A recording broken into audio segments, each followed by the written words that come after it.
사도신경으로는 5번째 시간인데요. 오늘 설교의 사도신경상의 내용은 우리 7번의 내용인 6번의 내용인 하늘에 오르시어 전능하신 아버지 하나님 우편에 앉아 계시다가라는 이 부분에 해당됩니다. 어제 제가 뜻깊은 결혼식을 다녀왔어요. 우리 노회 부노회장이도 하시고 올해 60세가 되신 광릉내 교회 담임 목사님이 결혼식을 하셨어요. 아들이 아니라 딸이 아니라 60세 되신 목사님께서 이제 2번째 결혼식을 하셨습니다. 제가 알기로는 사모님이 아마 15년 전쯤에 이렇게 사별하시고 그렇게 15년을 혼자 사시다가 결혼식을 하게 되었는데 그 결혼식이 제가 너무 뜻깊었습니다. 주례로 쓰신 목사님이 그 광릉내 교회 목사님이 아마 몇 살 연세가 많으신 선배님인 것 같은데, 신학교 선배님인 것 같은데, 내가 평생에 많은 결혼식 주례를 했지만 이 결혼식 신랑 신부에게 뭐라고 인사를 해야 될까? 여러분, 주례는 원래 축하해야 되는 거잖아요. 축하합니다, 뭐 행복하게 사세요, 이래야 되잖아요. 심지어 그 목사님은 사석에서 말씀하신 걸 들어보니까 자기는 재혼 주례도 몇 번 했대요. 자기가 초혼 때 했었는데 목사님 또 한 번 해주세요 하고 찾아온 사람들도 주례를 한 적이 있대요. 그때도 축하합니다 그랬대요. 어려운 결정이었겠지만. 근데 이 강로교 목사님은 당시 사모님 돌아갔을 때 자녀들이 중학생, 고등학생, 아들 둘, 딸 하나였는데 그때 자녀 중에 한 명이 목사님이 그랬대요. 아빠 결혼 안 했으면 좋겠어. 이제 그 말을 붙들고 15년쯤 사셨던 것이죠. 그래서 주변에서 많은 분들이 어떤 분을 소개하기도 했지만 그렇게 안 하시다가 아마 이번에 그렇게 큰 결정을 내리셔서, 그래서 주례하신 목사님이 2분에게 이렇게 신랑 신부가 섰어요. 뭐라고 2분에게 인사를 해야 될까 고민하다가 그분이 건네신 말이 고맙습니다라고, 2분이 만나서 결혼해 주어서 2분이 서로 함께 삶으로. 그럼 젊어서 결혼하면 식탁에 뭐가 놓이냐면요, 꽃병이 놓여요. 꽃병이, 그죠? 사랑하는 아내가 남편 퇴근 시간에 맞춰서 길가에 지나가다가 꽃집에 들러서 작은 꽃 하나라도 혹은 꽃 하나를 꺾어서 꽃병으로 남편을 맞이하죠. 젊은 사람들의 삶은 그런 것이죠. 낭만이 있고 웃음이 있고 젊음이 있고. 그러면 그렇게 꽃병을 꽂아두던 여러분의 식탁에 연세가 드시면 뭐가 놓이게 됩니까? 꽃병 대신에 약병이 놓이게 되죠. 그죠? 혈압약, 그 다음에 관절염약, 이런 약병들이 지금 놓여 있지 않습니까? 저희 집에도 여러 개가 놓여 있는데, 2분이 결혼하시는 것은 서로 약을 챙겨주고, 젊을 때는 포옹하고, 그 주례 목사님이 또 재밌게 짓궂기도 2분이 이제 결혼하시겠다고 주례 목사님을 찾아왔더래요. 그래서 이 2분한테 물어봤대요. 그래, 손은 잡아봤냐고. 손도 안 잡아봤대요. 그래서 그 자리에서 손을 잡으라고. 어제는 결혼식 이렇게 주례하실 때는 뽀뽀 한번 하라고 제발, 그렇게 해서 이제 그 목사님이 이 손을 가리시고 아마 뽀뽀도 하신 것 같아요. 저희는 못 봤지만 주례 선생님은 봤겠죠. 결혼이라는 것이, 이 목사님이 주례하시는 목사님 말씀이, 결혼이라는 것이 젊은 사람들은 나를 더 사랑해 줄 사람 혹은 나에게 더 잘해줄 사람을 찾아서 하는 것이 결혼이잖아요. 그죠? 다들 그렇게 찾으셔서 결혼했잖아요. 그런데 막상 저희가 목회를 한 35년 하면서 결혼한 사람들이 살아가는 보니까 나에게 잘해줄 사람과 지탱되는 삶이 아니라, 결혼이라는 것은 내가 지켜가는 것이라고. 그래서 잘 선택하는 것이 아니라 잘 사는 것이 중요한데, 근데 그 목사님이 이제 이 여자분은 사모님이 되시는 거잖아요. 이 여자분은 처음 결혼하시거든요. 어디 학교에서 간호학과 교수님이신 것 같은데 올해는 또 학과장을 맡고 있어서 더 바쁠 텐데, 그래서 결혼식 일정을 이 목사님 일정에 맞추신 게 아니라 그 사모님 일정에 맞춘 거래요. 학과가 제일 일이 없는 날. 그러니까 학과장을 맡고 있으니 일이 많겠죠. 신입생도 뽑아야 되고 요즘 또 간호학과 학생들 취업도 시켜야 되고 여러 가지 일들이 있을 텐데, 그 사모님의 일정에 맞춰서 그렇게 결혼식 날짜도 맞췄다라고 했습니다. 그런데 그 목사님이 이제 어제 그 여자분은 교회 사모님이 되시는 것이, 광릉교회 성도가 꽤 많은데 한 1000명쯤 될지 모르겠지만 꽤 많은 것 같아요. 사모의 자리로 선다는 것은 또 다른 선택인데, 그런데 그 선택을 이렇게 생각하는 것이 맞다고. 우리가 결혼을 할 때 나에게 더 잘해줄 사람을 선택하는 것이 아니라, 이제 두 분 어느 정도 연세가 들어서 결혼하는데 젊었을 때야 포옹하고 뭐 뽀뽀하고 그렇게 살아가는 인생이지만 나이가 들면 부축해 주는 게 결혼의 의미가 아닐까. 이 목사님 말씀이에요. 이제 그분들 연세가 지긋하신 분이셨는데, 나이가 들면 우리 교인들도 젊을 때는 젊음에 활기참으로 살아갔지만 나이가 들면 서로 부축해서, 그래서 서로 잘 부축해 주시고 서로 잘 챙겨 주시고, 교회도 곰곰이 생각해 보면 교회도 내가 이 교회가 마음에 들어서, 제가 가끔 제 전화번호에 보면은 카톡에 뭐가 뜨는 거 보면은 아니 이분이 누구지? 이름이 모르는데 떠요. 근데 생각해 보니까 지난 7년 동안 우리 교회 다녀가신 분들이 전화번호가 저장돼 있으면 이름이 떠요. 누구누구라고 이렇게 뜨는데, 그래, 이런 분이 우리 교회 다녀가신 적이 있지. 근데 생각해 보면 교회를 선택한다라는 것은 내가 내 마음에 드는 교회를 선택한다라고 우리는 생각할 수 있죠. 마음에 안 드네 여기는. 그런데 사실은 교회라는 것은 사람이 교회를 선택하는 것이 아니라 그 교회에 의해서 선택되어진 사람들이 그 교회를 섬겨가는 것이다 라는 말씀을 하셨습니다. 여러분, 추수감사주일에 우리의 신앙과 믿음을 한번 잘 돌아보면서 정의한교회가 저를 또 여러분들을 선택해서 우리가 이 자리에 있는 것입니다. 물론 여러분 마음이 어떤지는 제가 몰라요. 근데 그것이 우리의 참된 믿음이 되기를 바랍니다. 하나님께서 우리가 2024년 추수감사주일을 보내면서 이 추수감사주일의 의미는 성숙함 아니겠습니까? 하나님께서 우리에게 그 믿음의 의미를 깨닫게 하길 바랍니다. 그러고 나서 오는데 저희 딸이 광릉의 교회 결혼식에 같이 갔단 말입니다. 거기서 뭘 배워요. 경기 무슨 학교에서. 묻더라고요. 결혼식에 부패를 하냐고. 그러면 자기가 참석할 것이고 부패가 아니면 참석하지 않겠다고. 안타깝게도 어제는 부패가 아니었거든요. 그런데 다 결혼식 식사가 끝나고 집에 오는 길에 저희 딸이 저한테 이렇게 얘기하더라고요. 아빠, 광릉의 교회는 교인도 많고 부목사님도 여러 명 있는 것 같고, 그리고 교회 학교도 아이들도 꽤 많은 것 같고, 우리 교회는 지금 교인도 얼마 안 되고, 아빠가 지금 젊어서는 괜찮지만 나중에 나이 들면 그 부목사님이 없으면 좀 이상하지 않겠어? 이런 얘기를 하더라고요. 보는 눈이 있는 것 같아요. 그리고 그래서 우리는 또 위치도 광릉의 교회는 이렇게 주변에 아파트도 많은데 우리도 아파트가 없는 건 아닌데 그래도 어쨌든 우리는 좀 외진데라고 하여튼 자기의 고민을 저한테 말했어요. 근데 그 광릉의 교회 목사님이 제가 얘기했죠. 그런데 광릉의 교회 목사님이 그렇게 잘하고 계시지만 그 목사님이 아빠를 볼 때마다 하는 얘기가 있는데 자기가 우리 노회 안에서 제일 부러운 사람은 김효원 목사님 같이 이렇게 개척해서 하시는 분이라고. 그래서 참 인생이 복잡해요. 우리 딸은 그 목사님을 부러워하고 그 목사님은 저를 부러워하고. 여러분, 우리 인생이 그렇게 쉽게 결론이 나지 않습니다. 그래서 제가 한번 바꿔보실래요? 하고 제가 물어본 적은 없지만 바꾸시자고 하면 바꾸실지는 모르겠지만 저는 별로 그러고 싶지가 않거든요. 하나님께서 오늘 우리의 이 말씀을 통하여서 사도신경을 우리가 다시 공부하는 것은 우리의 믿음이 과연 이 사도신경의 고백과 어떤 연관이 있는가 하는 것인데요. 자, 신학교 시절에 저희한테 이 사도신경이라는 과목이 따로 있지는 않은데 이 교수님이 신약 성경을 가르치는 가운데 사도신경을 몇 차례 언급하셨어요. 이 성정현 교수라는 분이었는데 이 그분의 딸이 그 핑클이라는 그룹의 성유리라는 가수였어요. 요즘은 핑클이 활동 안 하지만 어쨌든 그 딸도 예쁘지만 이 교수님이 아주 멋있게 생겼어요. 그래서 여학생들이 수강 신청을 많이 해요. 멋있는 교수님 보려고.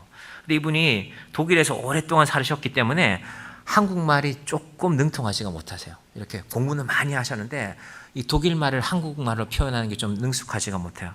그래서 이분이 그런 걸 아는지 학생들이 내 한국말이 좀 어색한 걸 아는구나라고 생각했는지 수업 시간마다 좀 재미있는 이야기를 해서 우리를 웃기려고 하는데 우리는 잘 웃음이 나지 않아요. 하루는 사도신경 설명하시다가 이러셨어요. 여러분, 지금 하나님은 어디 계신지 아십니까? 지금 하나님은 어디 계십니까? 여러분한테 물으면 뭐라고 대답하실 겁니까? 하나님 어디 계세요?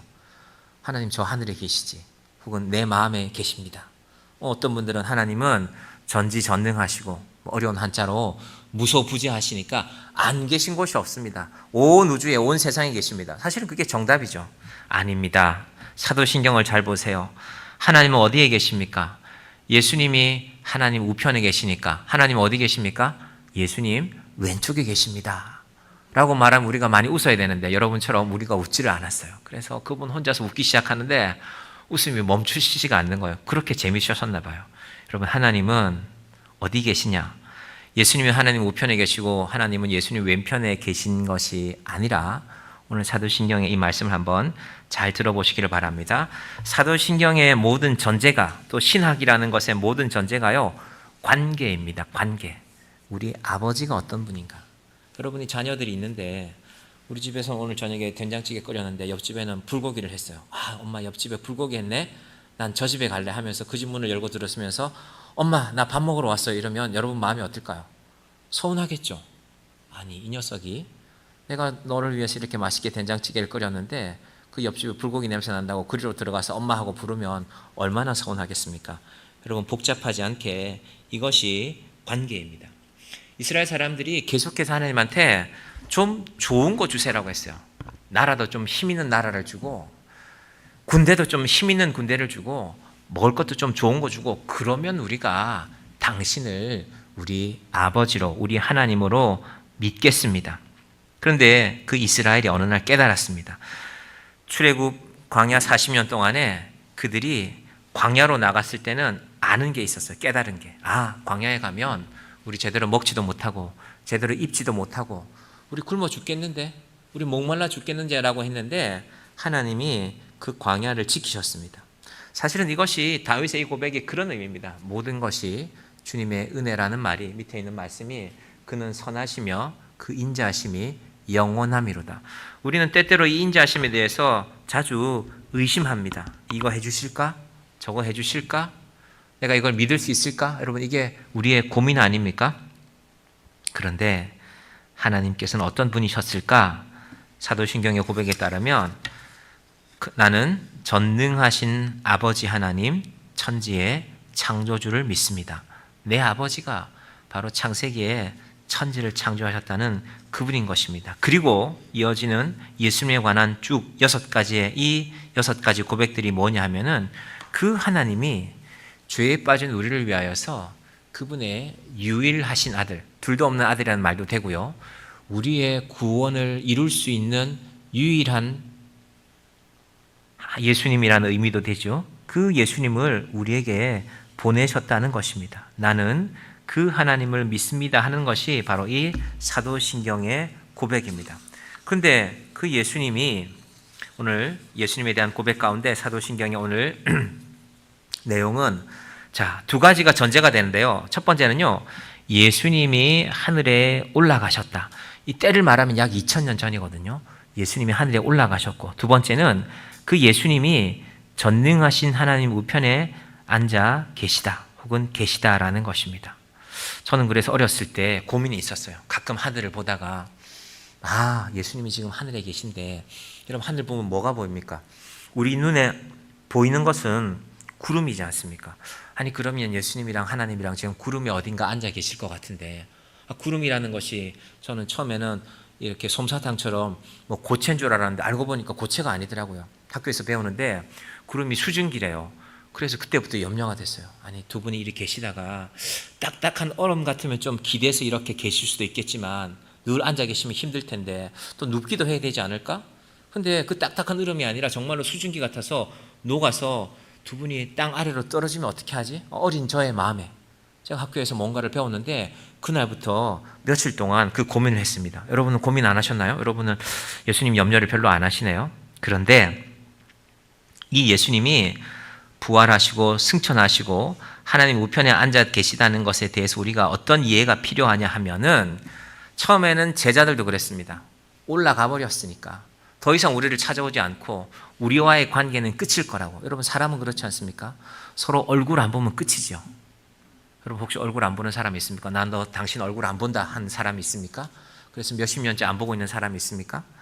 사람은 그러면 끝입니다. 베드로는 보이지 않기 때문에, 혹은 우리가 보고 싶지만 찾을 수가 없으면 볼 수가 없잖아요. 뭐 요즘에 영상통화라는 것도 하지만, 그래서 수십 년째 옛날에 외국에 이민 가면 잘 들어오지 못했잖아요. 비행기 타는 게 워낙 비쌌으니까. 그러면 형제지만 얼굴 보지 못하면 남처럼 엮여지죠. 베드로가 예수님께서 그들을 떠나신 이후에 그 마음이 이랬습니다. 그래서 우리 요한복음 말씀 먼저 한번 보십시다. 21장 3절을 한번 띄워주겠습니까? 3절로 바로 가겠습니다. 자, 3절 봅니다. 시작. 시몬 베드로가 나는 물고기 잡으러 가노라 하니 그들이 우리도 함께 가겠다 하고 나가서 배에 올랐으나 그날 밤에 아무것도 잡지 못하였더니, 왜 베드로가 물고기 잡으러 갔냐 하면요, 우리가 이 예수님을 우리 모든 것을 걸고, 베드로 같으면 물고기 잡던 건물도 다 던져버리고, 요즘 말로 하면 우리 잘 다니던 직장도 다 던져버리고, 나는 예수님 따르겠다 하고 3년이나 예수님을 따라다녔는데 십자가에 못 박혀서 돌아가셨어요. 또 베드로가 뒤돌아보니까 끝난 거예요. 그러고 나서 뭐가 생각나냐면은 가족이 생각났죠. 아니, 내가 예수님 따라다니라고 3년 동안이나 내 가족을 돌보지 못했는데 도대체 지금 내 가족도 어떻게 살고 있을까? 내 부인은, 내 아이들은, 베드로 같으면 신약성경에 보면 또 장모님에 관한 얘기 나오는데, 내 장모님은 지금 잘 살고 계실까? 연세가 많으신데 건강하실까? 그런 이야기가 나오지 않습니까? 그러니까 베드로가 현실로 돌아간 것입니다. 자기 혼자 간 게 아니라 도마도 같이, 도마야, 나 다시 물고기 잡으러 갈란다. 너도 따라갈래? 도마도 따라가고, 곁에 있던 이름을 밝히지 않은 이 사람들은 나다나엘과 세베대와 또 다른 제자들이 함께 갔다. 여러 명이 함께 간 거예요. 물고기는 혼자 잡을 수 없거든요. 가자. 다시 우리 가서 거물 던지고 물고기 잡자. 이건 무슨 말이냐? 예수님은 이미 우리 눈에 보이지 않는다. 그분은 끝났다. 라는 전제가 오늘 이 요한복음의 말씀 속에 담겨 있는 것입니다. 여러분, 혹시 예배를 드리시고 예배당에 왔을 때는 함께 찬송하고 기도하고 말씀 듣고 할 때는 하나님이 살아계신 것 같다가, 예배당에 나가면, 내가 직장에 가면, 내가 집에 가면, 다시 내일 해야지, 물고기 잡아야지 하는 믿음이 아니십니까? 그래서 오늘 사도신경의 이 고백이 중요한 것입니다. 그리고 나서 예수님은 승천하셨는데 무려 몇 명이 예수님이 승천하시는 것을 봤을까? 자, 한두 명이 봤다면 그거 잘못 봤겠지, 아니면 예수님이랑 친한 사람이니까 거짓말했겠지라고 할 수 있지만, 우리 요한 형제님 고린도전서 15장 6절을 바로 띄워주시겠습니까? 고린도전서 15장 6절요. 무려 500명이 봤다고 사도 바울이 그 당시의 상황을 이렇게 전합니다. 같이 볼까요? 그 후에 500여 형제에게 일시에 보이셨나니 그 중에 지금까지 대다수는 살아있고 어떤 사람들은 잠들었으며, 지금까지 대다수는 살아있고라는 말은 사도 바울이 고린도 사람들에게 이 편지를 보낼 당시에, 그러니까 주후 약 50년에서 60년 사이에, 예수님 부활 승천하신 후에 약 20년 혹은 30년이 지난 후에는 500명의 증인이 있었다는 것입니다. 여러분, 글은 한번 적으면, 이게 지금 2000년을 지나서 우리한테까지 전해졌잖아요. 글은 한번 적으면 사라지지 않습니다. 이 말이 거짓이라면 사도 바울이 이렇게 적지 않아야죠. 그러면 사도 바울의 이 말이 거짓이면 기독교 전체가 거짓이 되는데요. 예수님의 승천이 거짓이 되면은. 그런데 사도 바울은 분명하게 적고 있습니다. 500명이 봤다면 그 사실에 대해서는 아무도 부인할 수가 없습니다. 요즘 사람들이 그래서 증거로 남길 때 사진보다 동영상을 많이 찍잖아요. 동영상을 찍으면 그 주변에 할 수 있으면 많은 사람들을 찍는데요. 기자들도 그렇고. 그러면은 신빙성이 높아진다는 거죠. 어떤 사건이 일어났는데 사진 한 장에 사람들 몇 명이 보이면은 이건 조작할 수도 있겠는데 라는 생각이지만, 동영상은 살아 움직이지 않습니까? 요즘 말로 하면 500여 명이 예수님 올라가시는 그 동영상을 찍은 게 있는 겁니다. 그러니까 이 일은 부인할 수 없는 사실로 남아있는 것입니다. 전 세계 수십억 권의 인류의 인구 숫자보다도 많은 성경책이 있는데, 그 성경책에 분명히 다 기록되어져 있는 것이 바로 이 승천에 관한 사실입니다. 이 승천에 관한 사실을, 예수님이 올라가신 사실을 좀 더 현장감 있게 보려는 사람들이 어디를 가겠어요? 예루살렘 가겠죠. 자, 이제부터 사진을 볼 것인데요. 자, 감람산을 한번 보여주시겠습니까? 자, 예루살렘입니다. 제가 예루살렘의 한가운데 서 있고요. 그리고 제가 지금 남쪽을 바라보고 있죠. 제 기준으로 이쪽에, 서쪽인가요? 동쪽인가요? 제 기준으로 왼쪽에 감람산이 있습니다. 감람산이 있는데 예루살렘은 높이가, 꼭대기가 700m. 그래서 한여름에 가도 선선한 바람이 불어요. 저도 오래전에 성지순례를 갔을 때 날이 너무 덥다. 오후 4시인데 버스에서 내리래요. 아니, 버스는 에어컨이 나오지만 내리면 또 더울 텐데 하고 내렸더니 선선한 바람이 불더라고요. 예루살렘이 꽤 매력 있는 곳이구나. 그 예루살렘 히브리 대학교 도서관 앞에 버스를 세웠는데 그늘도 없어요. 그늘도 없는데 골짜기에서 불어오는 바람들이 선선한 그 해발 700m 대관령의 높이잖아요. 이 옆에 있는 감난산은요, 예루살렘을 기준으로 꼭대기가 130m 더 높아요. 830m 꼭대기 되는 그 자리에서 예수님이 부활하셨을 것이다. 누가복음 24장에 그 기록이 남아 있는데요. 예수께서 그들을 데리고 베다니 앞까지 나가사 손을 들어 그들에게 축복하시더니, 저 감람산의 중턱에 베단이라는 마을이 있거든요. 예수님께서 마지막에 기도하셨던 그 베단이라는 마을에서 축복하시고, 그리고 예수님이 승천하신 장소로는요, 바로 이 자리를 꼽습니다. 다음 사진. 저 산 꼭대기에, 감람산 꼭대기에 저걸 예수 승천교회라고 부르는데, 보통 어떤 일들을 기념할 때는 그 사람의 무덤을 기념하지 않습니까? 우리나라 대통령들도 어딘가에 무덤이 있죠. 국립묘지에 있든지 어딘가에. 그래서 예수님은 무덤이 없기 때문에 이곳이 예수님의 흔적이 남은 마지막인 곳이다. 근데 이게 마른 교회인데요, 1년에 하루만 교회예요. 왜 그러냐? 이스라엘 사람들이 이 땅의 주인이거든요. 예루살렘을 기준으로 서쪽 편, 동쪽 편은 이슬람 사람들이 차지하고 있습니다. 평소에는 그래서 이곳이 이슬람 사람들이 살아가는 곳인데, 자, 이슬람 사람들에게 이 자리가 중요할까요? 하나도 중요하지 않습니다. 알라 신이 있는 것도 아니고, 그리고 모하메드가 있는 것도 아니고, 그저 이곳은 그들이 볼 때는 이방신이죠. 예수라는 자가 올라간 곳이니까 우리에게는 아무런 상관이 없다. 그래서 한마디로 말하면 중요한 곳이지만 그들에게는 아무런 이익이 없어요. 그러다가 어느 날, 정확하게 몇 년도인지는 모르겠지만요, 기독교에서 이 이슬람 사람들에게 요청을 하나 보냈습니다. 기독교에서는 특히 예수님이 부활 승천하신 날이 부활하신 이후 40일째 되는 그날인데, 그날 보통 이제 승천 기념주일로, 가톨릭이나 정교에서는 이렇게 중요하게 지키는 날인데, 승천 기념주일 날 하루만 이곳을 우리에게 빌려주면 큰 돈을 주겠습니다. 돈의 액수는 지금도 밝혀지지 않았어요. 저쪽에 있는 이슬람 본부에게 보내면 하루만 이곳을 사용합니다. 그리고 이곳에서 예배드리죠. 주로 우리가 같은 개혁교회보다는 가톨릭이나 그리스 정교회 사람들이 많이 모여서 그 하루 이곳에서 이곳이 바로 예수님이 부활하시구나. 이분들은 신앙의 증거를 좋아하거든요. 흔적들. 저 안에 뭐가 있냐면요, 자국이 있거든요. 그 다음 사진 보여주시겠어요? 자, 저는 봐도 이게 자국인지 모르겠더라고요. 그런데 이렇게 해서 발자국이네요. 이렇게 해서 예수님 발이 이렇게 놓였을 것이라고. 그래서 많은 사람들이 올라가 봤기 때문에 지금은 저기가 반질반질해졌어요. 그러니까 나도 저기 가서 발을 딛고 서면 예수님처럼 나도 그 부활의 날에, 예수님 다시 오시는 날 승천할 것이다 라는 그런 의미겠죠. 그리고 이제 저기에다가 1달러짜리를 갖다 놓으면 이스라엘 사람들이 챙겨가요. 그거를 전문으로 하는 사람들이 있어요. 그럼 예수님이 이렇게 올라가셨을까? 그럼 우리도 다 저기 가봐야 되잖아요. 그러면 코로나 때는 가보고 싶어도 갈 수도 없잖아요. 그죠? 이스라엘까지 가는 일이 있으면 지금도 못 가죠. 전쟁 때문에 이스라엘 가는 거 대단히 위험한 일이 됐죠.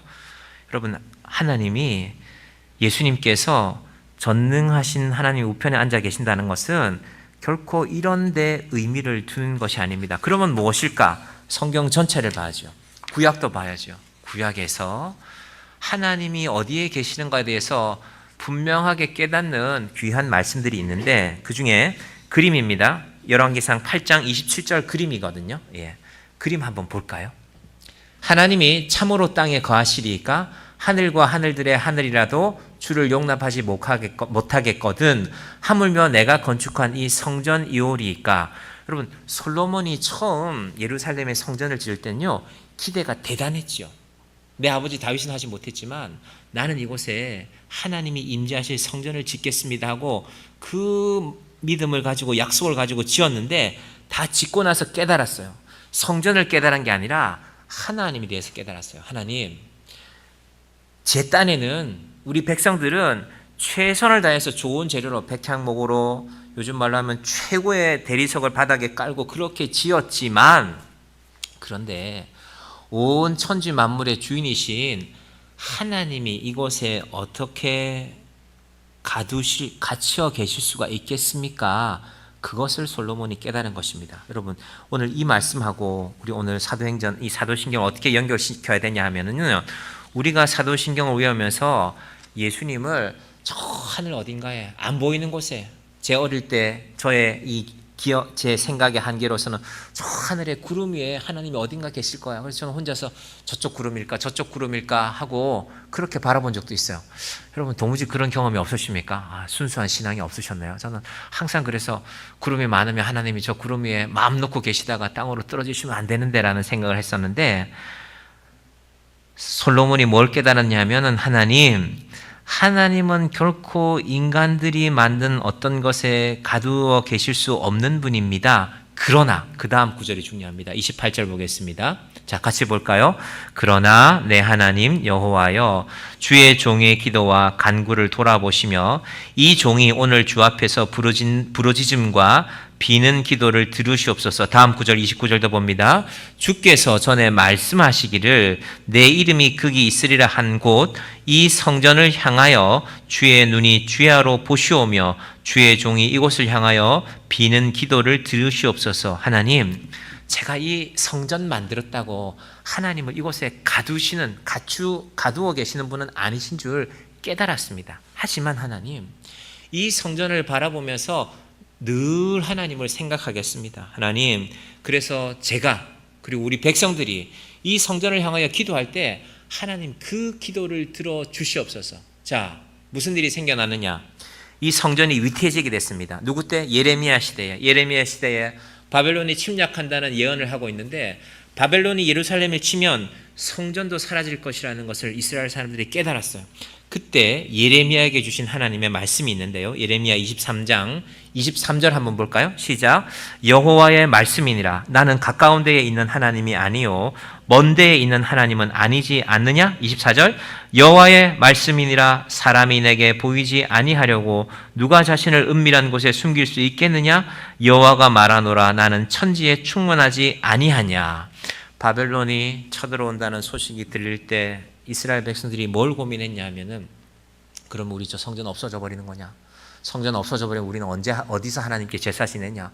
성전이 없이 우리가 하나님 어떻게 믿을 수 있느냐라는 그 염려하는 것을 알 때 하나님이 하시는 말씀의 의미는 이것입니다. 그러면 내가 이 성전에 갇혀 있는 사람이냐? 내가 이 성전에 갇혀서 성전이 없어지면 내 집이 없어졌구나 하고 내가 울고불고 해야 될 그런 존재가 아니라는 것입니다. 너희가 바벨론으로 끌려가도, 지금 이스라엘은 바벨론으로 끌려갈 수 없습니다. 하나님이 정하신 일이니까. 바벨론으로 끌려가도 가까운 곳에 성전에만 있는 내가 아니라 바벨론 땅에도 나는 너희와 함께 있을 것이다. 제가 왜 오늘 이런 말씀을 드리냐면은, 우리가 세상에서 일어나는 소식들을 들으면, 우리 그 다음 사진 한번 보여주겠습니까? 우리 지난주에 중요한 일들이 세계 역사상 있었죠. 이제 미국 사람들이 새로운 대통령을 뽑았어요. 다른 내용은 잘 모르겠지만 이 트럼프라는 이 대통령이 우리나라 국가 안보에 대해서 중요한 말이 있어요. 대통령을 했던 사람이고 또 당시에 대통령 후보였던 사람이 말을 함부로 하지 않거든요. 여러분, 대통령이 오늘은 이 말 했다가 내일은 저 말 하면 우리가 믿을 수가 없잖아요. 이 사람이 타당성 있는 근거를 갖고 제시했을 때 한국은 지금 부담하는 방위비의 6배를 내라 그랬다고. 6배. 우리가 지금 2조 정도 내거든요. 2조. 한국에 와 있는 미군 3만 명이라는 숫자를 2조로 나눠보면요, 한 사람에 7천만 원 정도 지급이 돼요. 적나요, 많나요? 우리 생각에는 많죠. 근데 트럼프 생각에는 적은 거예요. 그래서 그거 6배로 하면은 한국에 나와, 물론 사람에 대한 것만 아니라 뭐 무기나 여러 가지 포함되겠지만, 한국에 와 있는 미군들 한 사람에게 1년에 4억 2천만 원 정도를 지급하라는 거예요. 6배. 3억 6천만 원이겠네요. 7천만 원, 4억 2천만 원 맞네요. 4억 2천만 원. 우리나라에서 1년에 4억 2천만 원을 받는 사람은 아마 거의 없는데 0.0000 몇 프로 정도 될까요? 뭐 프로야구 선수나 유명한 사람들, 소수의 사람들 빼고 나면은, 그러니까 우리한테 부담이 될 수밖에 없죠. 그래서 염려하죠. 지식인들도 염려하고, 트럼프가 한번 말하면 말할 사람인데, 할 사람인데라는 그런 사람이니까 그래서 염려가 있죠. 그런데 물론 이 사람도, 특히 이 사람, 이 왼쪽에 있는 여자분, 이 사람은 기독교에 대해서 적대적인 상황으로 이분이 여러 가지 이 문화적인 배경이 섞인 사람이거든요. 근데 이게 우리의 전부가 아니라는 것입니다. 한국에서도 일이 있었죠. 그 다음 사진, 우리 한국의 대통령도, 이건 넘어가도 됩니다, 백성들에게 사과했죠.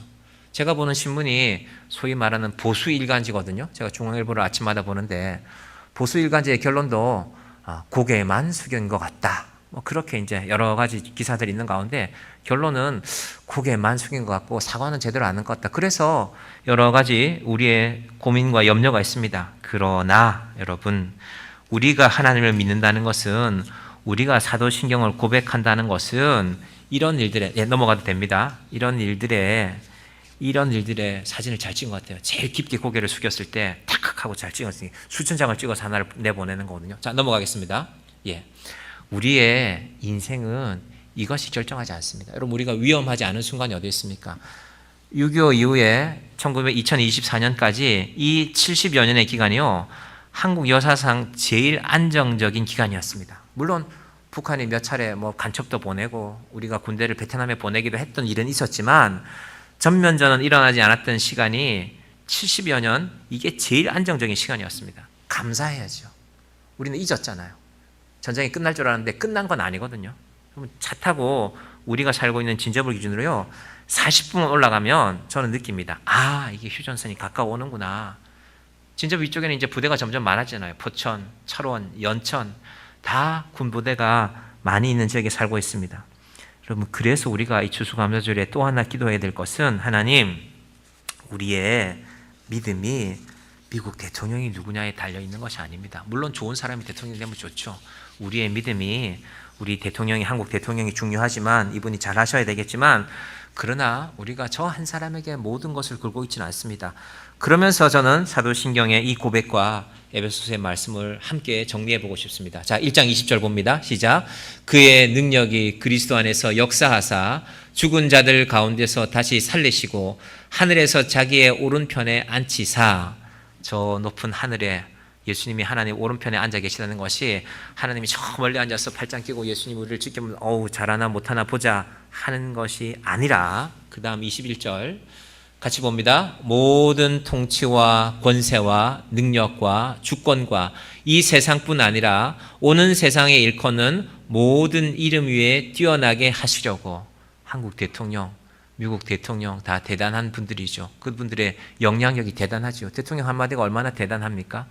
앨런 머스크라는 사람은 트럼프 편에 서서 선거운동했는데 선거 끝나자마자 주식 가치가 한 20조 정도 올랐다고 하죠. 얼마나, 우리는 상상도 할 수 없는 그런 금액 아닙니까? 그럼에도 불구하고 여러분, 우리가 하나님을 믿는다는 것은, 혹은 예수님에 대해서 그분이 전능하신 하나님 우편에 앉아 계시다가 라는 그 의미는, 하나님, 내가 이 예배당 바깥을 나가도 하나님은 저와 함께 하시는 줄 믿습니다. 예수님은 내 인생의 어떤 상황 가운데서도, 여러분이 이번 한 주간을 또 살아오시면서, 올 한 해를 살아오시면서, 하나님, 이 문제는 왜 해결이 안 될까요? 이건 하나님의 능력 밖입니까? 혹시 그렇게 기도하신 적 없습니까? 그럼에도 불구하고 우리는 이 말씀을 잊지 말아야 될 것입니다. 하나님은 지금 여기에 계시고, 그리고 하나님은 여러분이 가는 그 자리, 바로 지금 그곳에 여러분과 함께 계시는 분입니다. 그 의미가 바로 전능하신 아버지 하나님 우편에 앉아 계시는 예수님, 하나님께서 온 우주 가운데 안 계시는 곳이 없기 때문에, 그 하나님 곁에 있으니까, 하나님이 온 우주 가운데 계시니까 예수님도 온 우주 가운데 계신 것이죠. 우리는 그 예수님을 우리의 믿음의 주로 고백하시는 것입니다. 여호와께서 과연 여기 계시기를 내가 알지 못하였구나.